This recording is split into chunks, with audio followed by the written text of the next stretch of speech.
میں نے پرچی ڈالی تھی امید کی، میں نے پرچی ڈالی تھی امید کی، مگر نکلی وہ پرچی دھوکے کی۔ سامعین، کیا ہم نے ووٹ صرف اس لیے دیا تھا کہ چند لوگ اقتدار کی لالچ میں قوم کا مستقبل بیچ ڈالے؟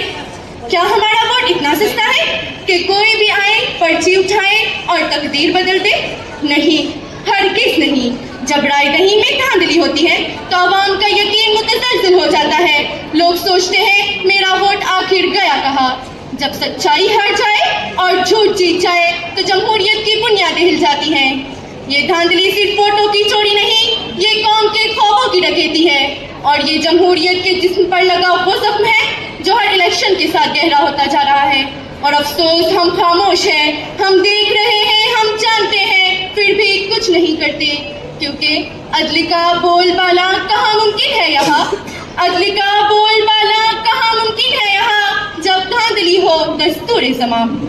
سامعین، عوام جب لائنوں میں کھڑے ہو کر، گرمی میں جل کر، بارش میں بھیگ کر اپنی ذمہ داری پوری کرتی ہے، اور جواب میں کیا ملتا ہے؟ چوری شدہ فیصلہ، بدلا ہوا نتیجہ اور بے بسی۔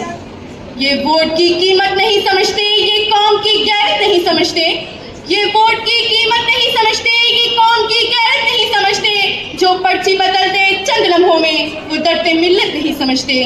سوچئے، جب ایک ماں اپنے بچوں کو گھر پر چھوڑ کر ووٹ ڈالنے جاتی ہے کہ شاید کل ان کی زندگی بہتر ہو، ایک محنت کش مزدور چھٹی کاٹ کر ووٹ ڈالنے جاتا ہے کہ شاید اس کی محنت کی قدر ہو، ایک نوجوان پہلی بار ووٹ ڈالنے جاتا ہے کہ شاید اس کے خواب پورے ہو۔